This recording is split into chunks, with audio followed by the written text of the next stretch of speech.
ये Resident Evil Infinity to Darkness का episode 2 है। इस एपिसोड की शुरुआत जेसन जो अपनी गाड़ी एक टाउन में एक घर के सामने रोकता है और वो अंदर जाता है। उसके हाथ में एक पैकेट होता है और जैसे ही वो रूम के अंदर घुसता है तो वो कुछ ऐसा चौंकाने वाले देखता है कि उसके हाथ से पैकेट छूटकर जमीन पर गिर जाता है और फिर उस पैकेट से कुछ इंजेक्शन बाहर आते हैं। इसके बाद लियोन की आवाज आती है तो पता चलता है कि जेसन अपनी किसी पुरानी घटना का ही एक सपना देख रहा था जो बहुत डरावना था। वो पूरी तरह से पसीने से भीगा हुआ होता है। तो लियोन उससे पूछता है क्या हुआ, कुछ बताओगे, कुछ बोलना चाहते हो? तो वो कुछ नहीं बोलता। नेक्स्ट सीन में क्लेयर जो एक मोटल के रूम में पेनामिस्तान में हुए सिविल वार की इंफॉर्मेशन इकट्ठा करने की पूरी कोशिश कर रही है और उसे पता चलता है कि मैड डॉग ग्रुप के केवल 2 लोग ही अब जीवित बचे हैं, बाकी सबने सुसाइड कर ली, जिसमें से जेसन और एक अदर मेंबर है। इसके बाद सीन फिर फ्लैशबैक में जहाँ पर मैड डॉग ग्रुप के सोल्जर उस हेलीकॉप्टर वाले बंदे को बचाने जाते हैं। ये सीन फर्स्ट एपिसोड में दिखाई गई थी पर जब लॉन्चर लगता है वहां से खत्म हो गई थी। तो इसमें ये वीडियो आगे बढ़ती है। उस हेलीकॉप्टर वाले बंदे के हाथ और पैर दोनों ब्लास्ट में फट गए हैं। मैड डॉग ग्रुप वाले इसको एक सेफ प्लेस पर लाते हैं और वहां अपने हेडक्वार्टर से कांटेक्ट करने की कोशिश करते हैं। इसके बाद मैड डॉग ग्रुप के मेंबर्स किसी अदर प्लेस पे दिखाई देते हैं जो पेनामिस्तान की ही होती है। ये डरे हुए दिखाई पड़ते हैं क्योंकि इनके पास में ही एक बड़ा सा बैग पड़ा होता है जिस पर खून लगा होता है और वो हिल भी रहा होता है, उसमें से आवाजें भी आ रही होती हैं। मेंबर आपस में ही बहस कर रहे होते हैं। एक कहता है ये सब क्या है, ये तो मर चुके हैं।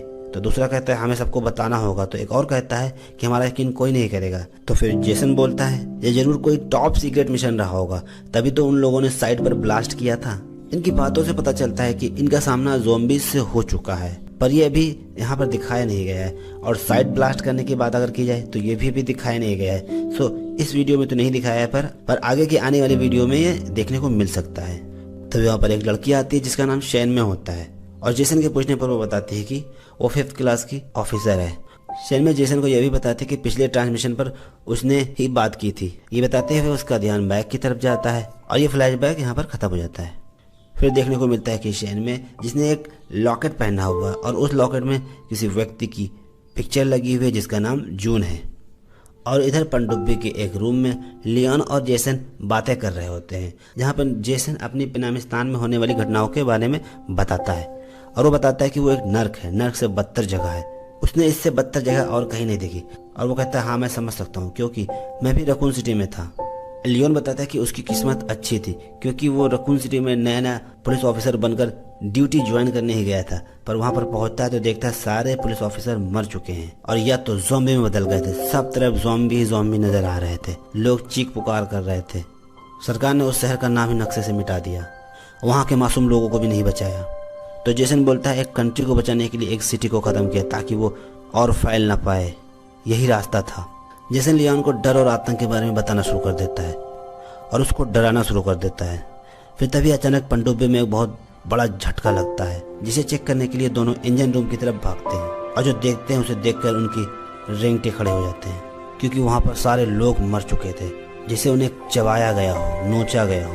लियोन चेक करने के लिए आगे बढ़ता है और अपने हाथ पॉकेट पर ले जाता है। तो जेसन उसको रोकता है और कहता है कि हम लोग पानी के अंदर एक पनडुब्बी में, याद रखना गन फायर मत करना। पर लियोन अपने हाथ में चाकू निकालता है।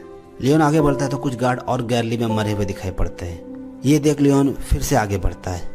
फिर शेरमे को दिखाया जाता है जो पनडुब्बी की दूसरी साइड में एक कंपार्टमेंट के अंदर जाती है और वहाँ के बचे हुए मेंबर से कहती है कि एक वायरस आ गया है और यहाँ पर लॉकडाउन करना बहुत जरूरी हो गया है। अगर आपने ऐसा नहीं किया तो कोई भी इन्फेक्टेड हो सकता है, सारे दरवाजे बंद कर दीजिए। और वहाँ पर जेसन आता है, कहता है हाँ लॉकडाउन कर दो। इसके बाद क्रू मेंबर गेट को लॉक करते हैं तो शेर में चाकू से एक कर्मचारी को जान से मार देती है और 2 को जेसन खत्म कर देता है। जबकि इधर पनडुब्बी में लियोन गैलरी में तलाशी कर रहा था, सब तरफ चेकिंग कर रहा था। फिर उसको कुछ और कर्मचारी मिलते हैं और जो सामने सीन होती है वो बहुत ही भयानक होती है। उसमें से एक कर्मचारी को ज़ॉम्बी चूहा फाड़ कर बाहर निकलता है जो लियोन पर अटैक करता है। तो लियोन उसे एक सिलेंडर से फोड़ देता है और लियोन उस चूहे को बायो वेपन कह के बुलाता है। अचानक से रेड लाइट होती है और आवाज आती है कि पनडुब्बी अब 5 मिनट में फट जाएगी। तभी बचे हुए क्रू मेंबर की डेड बॉडी से बहुत सारे चूहे बाहर आ जाते हैं। तो लियोन वहां से भागते हुए सारे कंपार्टमेंट को बारी बारी लॉक करता है। फिर जहां पर वो रुकता है फिर उसको एक और क्रू मेंबर की लाश दिखाई देती है और वहां पर रुकता है तो वहां बहुत सारे चूहे छत पर चिपके हुए थे और फिर वो सारे चूहे कूद कर लियोन पर हमला करना शुरू करते हैं। तो लियोन कुल्हाड़ी से पानी का पाइप तोड़ देता है और वहां पानी भरने लगता है। फिर वो कुल्हाड़ी से करंट का वायर भी काट देता है और उस पानी में गिरा देता है, जिससे सारे चूहे को करंट लग जाता है और सब मर जाते हैं। जबकि लियोन ऊपर एक प्लास्टिक पाइप से लटका हुआ होता है। उनके मरने के बाद लियोन उसी कंपार्टमेंट में आता है जहां तीनों कर्मचारियों को जेसन और शेनमे ने मारा था। पनडुब्बी फटने में 60 सेकंड बचते हैं। लियोन जल्दी जल्दी ऊपर चढ़ता है और ढक्कन को खोलने लगता है। ढक्कन को जैसे ही खोलता है तो शेनमे उस पर गन पॉइंट कर देती है। तब लियोन बोलता है, मैं कोई चूहा नहीं, इसे मेरे चेहरे से हटाओ।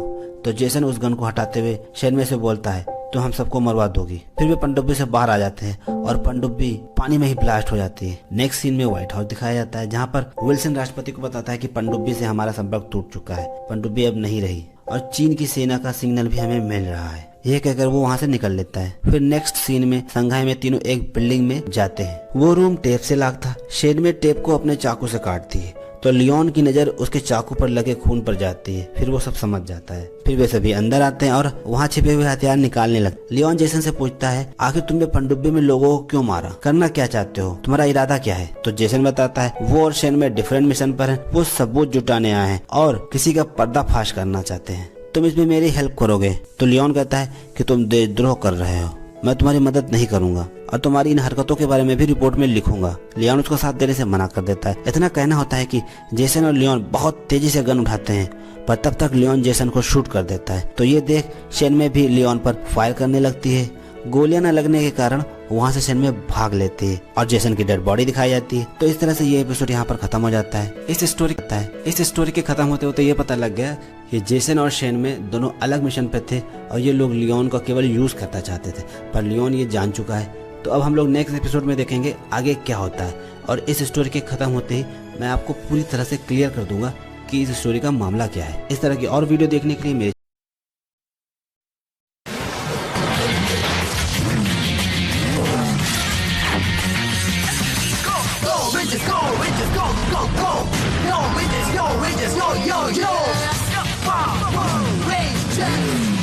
Operation Overdrive, Power Rangers, Operation Overdrive. आकाश जल पृथ्वी वायु अग्नि पांचों वैसे बाज हीरो हम भी, देखो दुनिया वालों बच के ना जाने पाएंगे जालिम दुश्मन हमसे।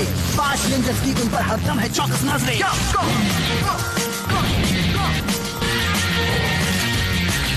खजाने ढूंढने हैं, करनी है सबकी हिफाजत, तलाश नई मंजिल दिल है यही चाहत। हम हीरो बुराई को अच्छाई से जीतेंगे। पावर रेंजर्स नंबर 1 टीम है, देखो सबसे power rangers operation overdrive. Power rangers operation overdrive. ये तो मेहनत की बर्बादी है। अब मुझे बताओ दोस्तों, जब मैं अकेला ही काबिल हूँ तो एंड्रू ने एक किताब लेने के लिए 5 लोगों को क्यों भेजा है? समझ लो कि ये एक पिकनिक है। इतना तो तय है कि डैड जो भी करते हैं उसके पीछे कोई वजह जरूर होती है। हे दोस्तों, जरा ये देखो। या वाह, कमाल है यार। बचो! कोई मुझे बचाओ!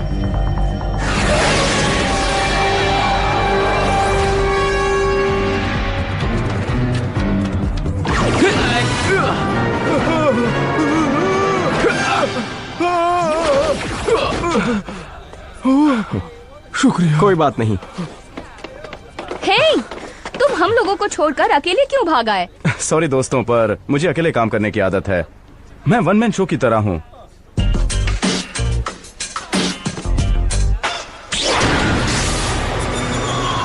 तो मुकुट अभी भी मॉल्टर के पास है। जब तक कि नगीने नहीं मिलते मुकुट बेकार है। नार्ग! Yummy yummy.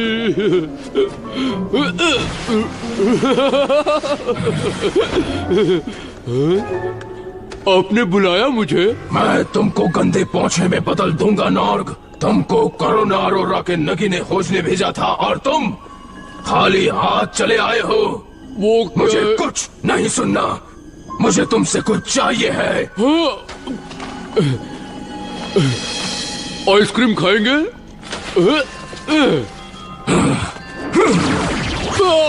आइसक्रीम? मैं अपने दिमाग की ताकत से तुम्हें बर्फ का चूहा बना सकता हूँ, समझे?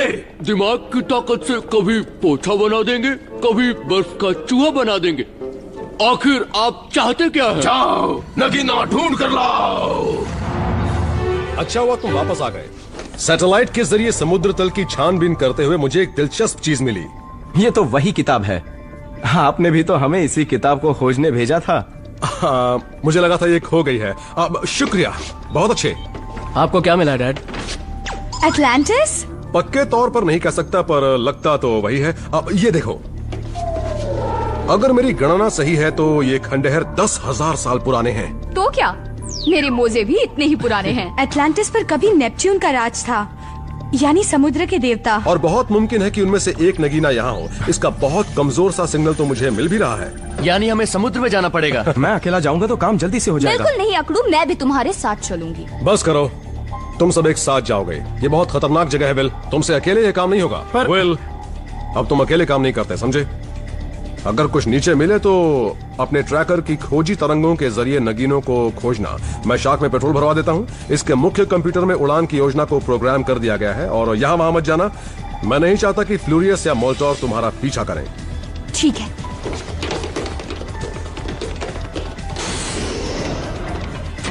तो क्या कहते हो तुम?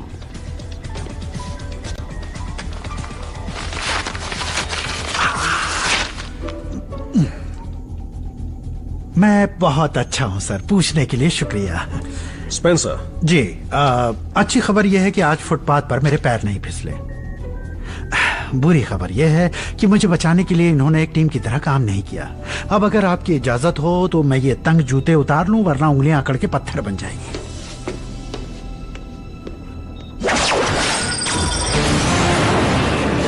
वाह, मजा आ रहा है। ऑटो पायलट बन करके खुद चलाना चाहती हूँ। चलो देखते हैं कि हमें कहाँ ले जा सकती है। नहीं, एंड्रू ने कहा है उड़ान की योजना के हिसाब से चलो। जब कोई मुझे ना कहता है तो मुझे अच्छा नहीं लगता। तो फिर आदत डाल लो ना।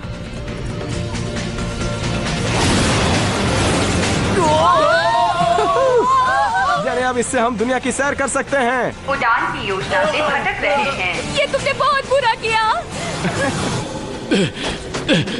मालिक, देखिए, ये भले ही कोयले का एक टुकड़ा दिख रहा है, पर अगर मैं इस पर 10 लाख साल तक बैठा तो ये बेशकीमती हीरे में बदल जाएगा। देखो, गुस्सा दिलाया तो तुमको सीट कवर बना दूंगा। रुकिए, रेंजर्स का क्या हुआ? अरे हाँ, मैं रेंजर्स को ढूंढता हूँ और वो नगीना ढूंढने में हमारी मदद करेंगे। और तुम रेंजर्स को खोजोगे कैसे? वो तुम्हारे घर तो आने से रहे।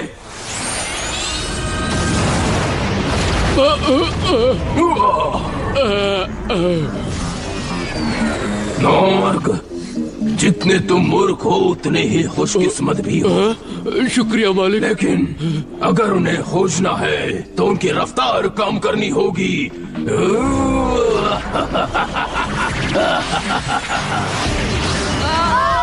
ये तूफान कहाँ से आया है?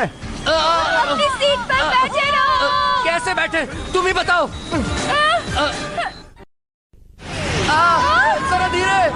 बस बहुत हो गया बिल।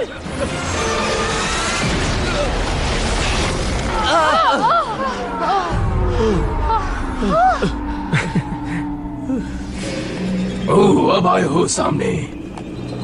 फ्लोरियस, रेंजर्स के बारे में कुछ पता चला? क्यों नहीं मेरे भाई, कुछ पता नहीं चला। पता चला तो तुम्हें जरूर बता दूंगा। मेरे चारों तरफ कीड़े भरे हुए हैं। कीड़े? चारों तरफ कीड़े?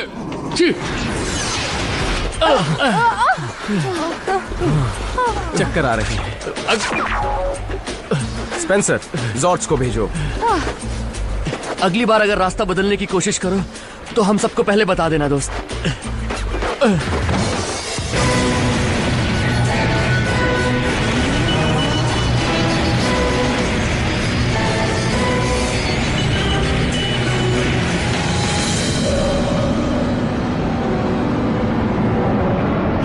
लगता है हम करीब पहुंच गए हैं। देखो वो रहा। शाबाश रोज, लाओ मैं चलाऊं। कोई मेरे जोर को छू नहीं सकता। ठीक है, जैसी तुम्हारी मर्जी। मैं खतरनाक पंजे चला रही हूँ। देखा, रोज सब जानती है। रोज किताबी बातें जानती हैं और मैं रोमांच के बारे में जानता हूँ। देखो कितना बड़ा खंडर है। संभल के दोस्तों, यह खंडर 10,000 साल से भी ज्यादा पुराना है। याद रहे, समुद्र के देवता नेपच्यून को नाराज मत करना, समझे? तो क्या इसे नाराज करें? मुझे इन कहानियों पर विश्वास नहीं है। याद रहे दोस्तों, तुमको विशाल मंदिर खोजना है। नगीना उसके अंदर ही होना चाहिए। एकदम आराम से। बहुत सही। वेल, रॉनी को साथ लेकर जाओ। ठीक है। क्या पता कब कौन सी गड़बड़ हो जाए। संभाल के दोस्तों। मैक, जरा विल का ख्याल रखना। उसे कुछ नहीं होगा। उसे अकेले काम करने की आदत है। वो अच्छा हुआ कि मुझे अंधेरे से डर नहीं लगता। बत्तियां जला लो। वाह, इस जगह का तो जवाब नहीं। कमाल की जगह है। बेमिसाल है। मुझे तो ये जगह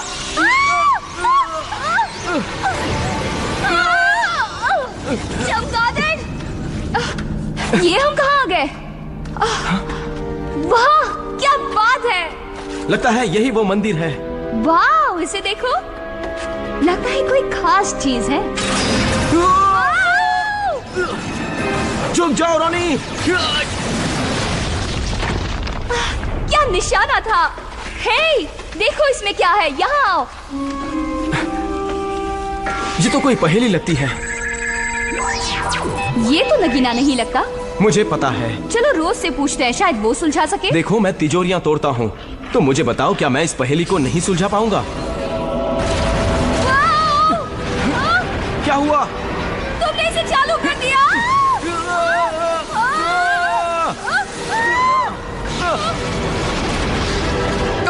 लगता है वो मुसीबत में है। ये जगह तो ऊपर उठ रही है। मुझे यहाँ से बाहर निकालो।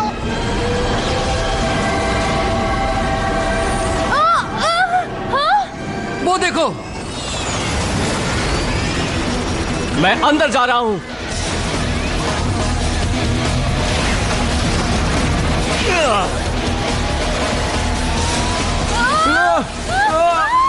हम फंस गए हैं। ये तो मुझे भी पता है। रेंजर्स, मैं आ रहा हूँ।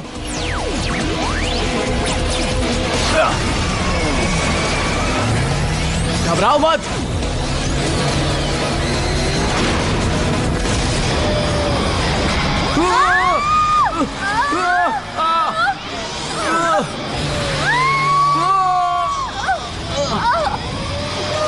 आ जाओ।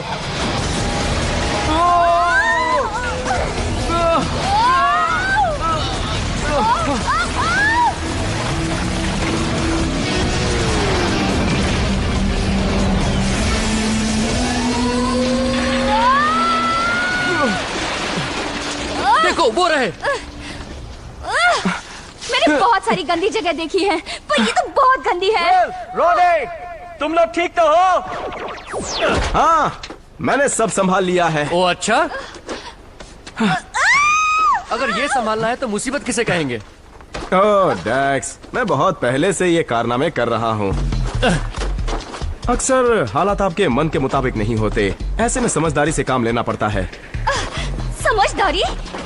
क्या यही थी तुम्हारी समझदारी? रॉनी, तो नगीनों का पता चला? मुझे लगता है कि मंदिर में कोई माया जाल है। हमें एक साथ जाना चाहिए। हाँ। मैं चला सबसे पहले। मैं भी चलूंगी। विल, रुको दोस्तों। इस तरफ आओ। मुझे तो कुछ नहीं दिख रहा। ढूंढती रहो, कुछ तो होगा ही यहाँ। हे, ये क्या है? मैं मुआयना करती हूँ। इसके पीछे कुछ तो है। देखो मेरी तरकीब।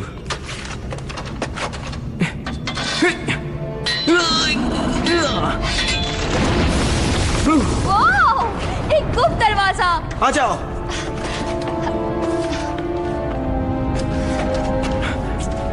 अच्छा रास्ते से। वाह, कमाल की जगह है। शायद इंसान को आवाज गूंजने का पता यही चला होगा। वो कितना लंबा रास्ता है। देखो, वो रहा। मैं इसे उठाऊंगा। रेस करोगी? रुको, रॉनी, नगीना दूसरी तरफ है। हम समझ गए। तुम ठीक तो हो ना? हाँ, हम ठीक है। रॉनी, पुल गिर रहा है।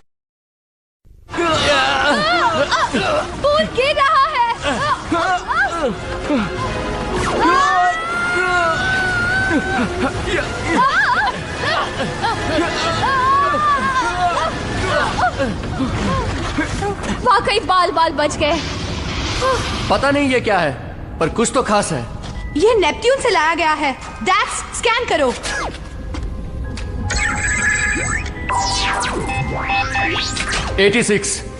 इतनी ज्यादा रीडिंग? उठा लो उसे। ठीक है। ये काम बहुत मुश्किल नहीं है, बस ये पहचानना है कि कौन सा नगीना असली है। ये तो बिल्कुल उन रोमांचक किताबों की तरह है। जरूर चेन रिएक्शन होगा। ठहरो, रुको।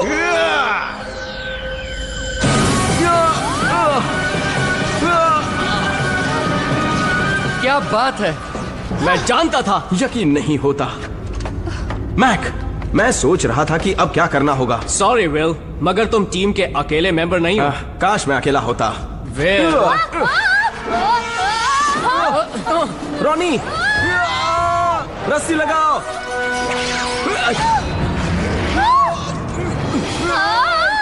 पकड़ लिया। तुम लोग मेरे काम में दखल मत दो। हे! इसे मैं अकेले ही खोल लूंगा, समझ गए? विल, रुको, रुको। मैं उससे बात करूंगा। दूसरा रास्ता खोजो और बाहर मिलो। ठीक है, चलते हैं।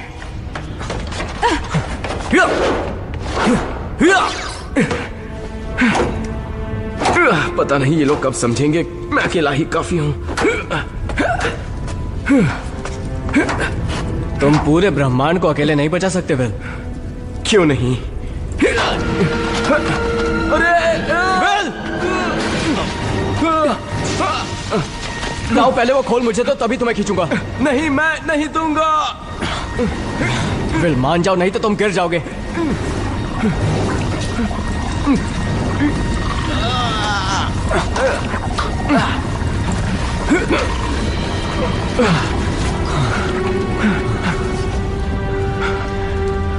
हम एक टीम हैं। कभी तुम भी मेरी मदद करोगे। टीम को कमजोर मत करो। हमें तुम्हारी जरूरत है।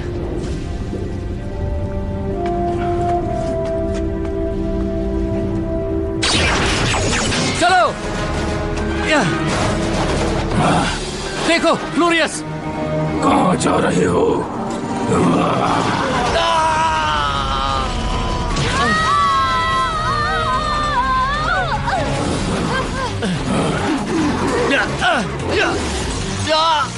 इतना ठंडा। Drive defender.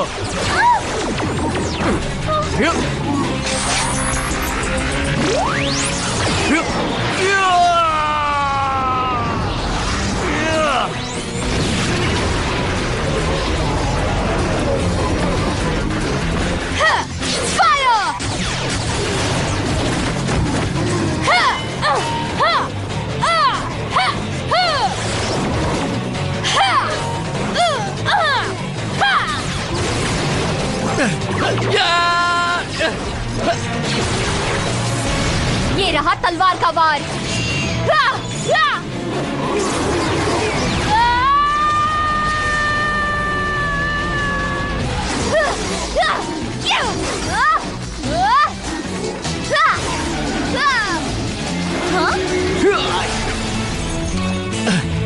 आ गई तुम। बेहतरीन टीम वर्क था।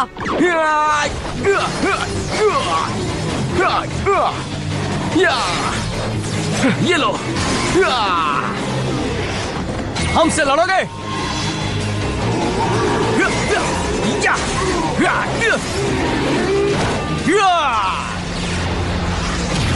ये हुई ना बात। फ्यूरियस, बस इतनी ही ताकत है तुम में। लाओ नगीना मुझे दो। उठो और हरा दो पावर रेंजर्स को। अब क्या करें? अब वक्त है ज़ॉर्ड्स निकालने का। एक्टिवेट।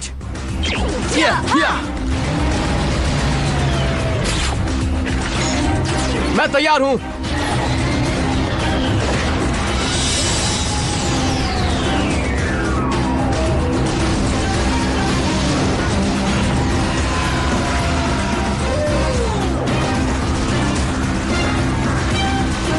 निशाना साधो। फायर।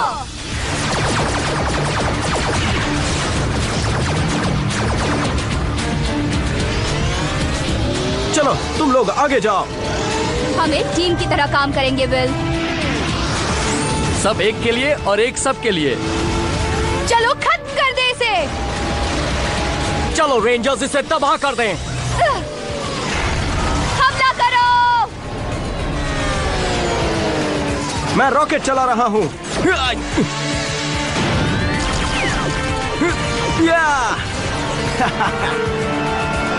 शाबाश दोस्तों। मैक अब तुम्हारी बारी। चलो आपस में जुड़ जाएं।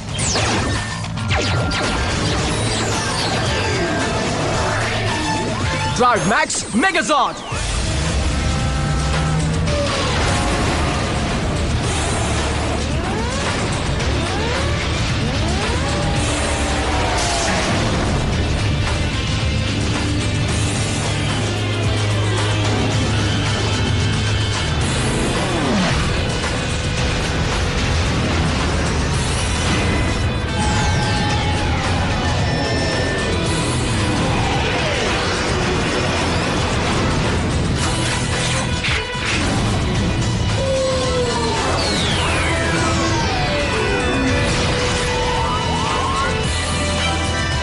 Drive max Megazord. मेगाजॉर्ड तैयार है।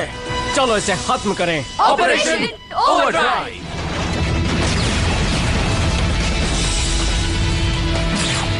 हमला करो।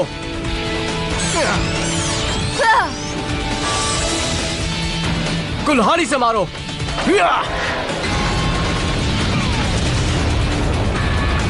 उसे खत्म कर दो।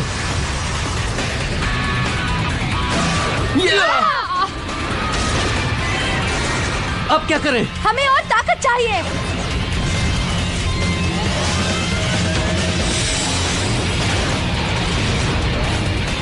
चलो इसे उलट कर रख दें।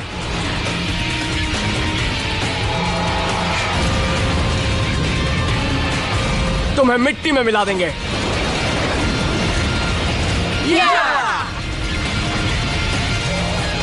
उसके इंजन को निशाना बनाओ। ठीक है, चलो चलाते हैं ड्राइव मैक्स सेबर कॉम्बिनेशन।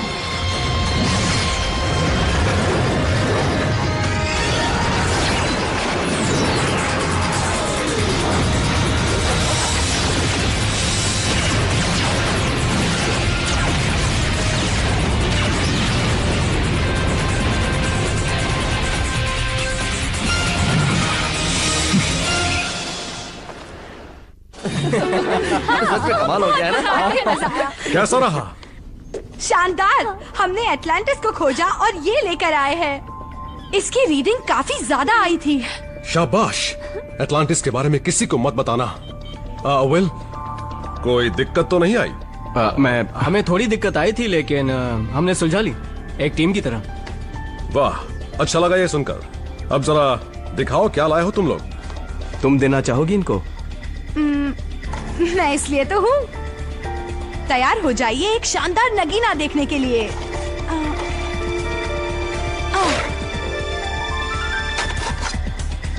ये तो नगीना नहीं है। हमें बेवकूफ बना दिया। ये तो कोई प्राचीन लेख है। यानी पहेली का अगला हिस्सा।